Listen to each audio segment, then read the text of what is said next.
Hey everybody, I have a really interesting thing here for you today that, well, maybe only some of you will recognize depending on how old you are. It's a submarine, obviously, but it's a little more important than that. Lars, would you like to tell them what this is? Yes, this is the actual filming miniature from Voyage to the Bottom of the Sea, and another movie that it was modified for called City Beneath the Sea. All made by the fabulous Irwin Allen, Yes. who, if you follow us, you know we're really big fans of. Yes. And so a friend of ours bought this at auction, and just the sub, and he asked Lars to build a base for it, which is the part you see underneath that he's been working on. And of course, one of the tricks is that because this is an old prop, we don't want to do any damage to the prop itself. Or alter it, or Right. drill, or do anything. So it has to be in its original state. There might be a little touch-up, airbrush touch-up on the scratches and things, but no minimal alteration on it. Also, the lighting is going to get. We're going to make the lighting work again. You need to go higher. Up, you can drop. And I'm going to switch the camera over to him if you want to go closer and give him a little better look at certain parts. Yes. The other thing is too, all the lights are dead, so I'm going to get those working again. And we take a look inside here. What was the ballast tank in the movie became a passenger compartment. That's what this diffusion material that's in here that you can see that they just taped on. It's still holding after like 45 years. You can see here. Switching hands here. 45 years, it's still holding, but it worked fine at the time, obviously. So all this was short, and there used to be like 40 of these holes here when it was in Voyage. And now they've cut it down the middle, and then they moved the conning tower forward a little bit, just to alter it for the movie. So this is that configuration. We're going to do the movie version, represent it like it was in the movie. So the light used to shine, these little windows we're looking at, this would have been lit up, and the light would have come through the diffuse panels on the side. Right. Whereas before, when it was in Voyage, it was the ballast tank holes, the water would come out of here. Right. So this became like a passenger. So they just did a little bit of modification so it wasn't the same. And then there were also lights In the front up here. Here, two in the front, Oh, there we go. and then two teeny ones here on the conning tower, on the sail. Well, here and here, and then this is all illuminated too, or Right. will be, and the switches here. Right. All this is removable with a couple of screws. Same with the sail here. Okay, switch stars. Let me take a look inside there. Oh, I can't see too much from the light.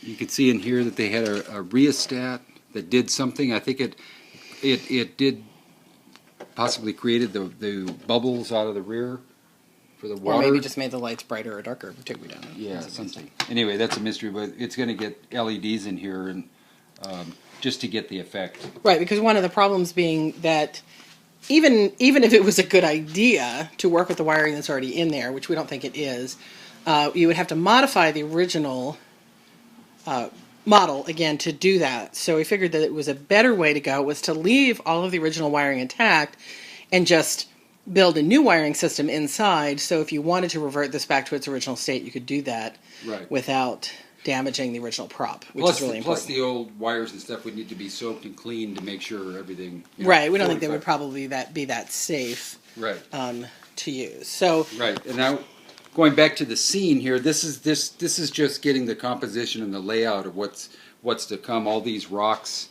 foil, and all that represents what's going to be sculpted rocks and boulders and mountains and things. So all this will get various small rocks, more vegetation, and. But I wanted to explain what he did here. So he built this base for the wood base, and then built a kind of a saddle that you can just see underneath the foil, so that once again the sub is stable without having to drill into it, which you might do with a regular model. Right. And then now he's using all this fun tack and foam and foil to sort of mock up what will eventually be the base. And then take a picture of this, and then you'll be able to work with that to actually build it up. And then this greenery that you're using that looks an awful lot like seaweed is actually what? Various dried plants from the craft store, and this all that'll get airbrushed and in different shades of green and orange, red, and yellows and things like that. And so pretty cool project. He's got a long way to go, but not that long way to well, go. the big chunk is, at least it's started now. And then eventually he wants to add some little buildings to get a forced perspective of it traveling by the underwater city, and even a figure maybe in the scene, and possibly a mini flying sub in the background. Right, and that's the really tricky part, is getting the size right, because we were limited in the size that he could build the platform because of where it needs to go. Right. It has So, to go to a constricted area. Yeah, and we couldn't put a backdrop up. If you could put a backdrop behind it, Yeah. you could do just like they do in the movies and basically use some kind of a Forced scenic perspective, yeah. backdrop. And he's got a window here somewhere where it's going to interfere with that, so we have to do it with the scene itself. Here's some pictures of some ideas to get, for the underwater, for the vegetation and things, and the colors and all that stuff.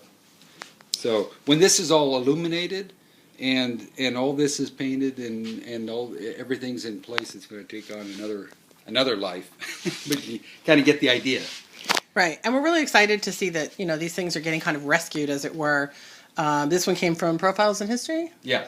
And an auction, and there's actually another sub we'll show you another time. But it's nice, because I'm sure the model makers who built this originally, it was important to them. We know it was important to Irwin. He really put a lot of effort into making, really cool special effects for, what was the year? This originally was 1966. Wow. So. And then it was reused in a 1971 made-for-TV movie. Slightly modified. Not much, though. Same colors and everything. But so if you want to see it, it's in the Voyage to the Bottom of the Sea episode. Lost Bomb. And you can find that maybe online. I think Amazon. I'm not sure if anybody's got Voyage right now. But if you've got the box set at home or City Beneath the Sea channel that shows it, and City Beneath the Sea you can get at Warner Brothers Archive. Their burn on demand system. They have City Beneath the Sea, which if you're a sub fan or an Irwin fan, you totally need to get it. And it's prominent in both. You see it a lot. It has a lot of on-screen time in both the show and the movie, and yeah, it's just cool that it's going to go to a home of somebody that's really a big fan, and it's going to be put in the proper setting, kind of like a mini museum. What this guy's got. So. And then it's also great for us. It's sort of the way we keep up our fanish business. So Lars does this now kind of full time, and has turned his hobby and his love of Irwin Allen into a business, which is really cool. Yeah. So we're going to sign off from Under the Sea, and we'll hopefully be back at another point and show you it further along. Say bye. Bye.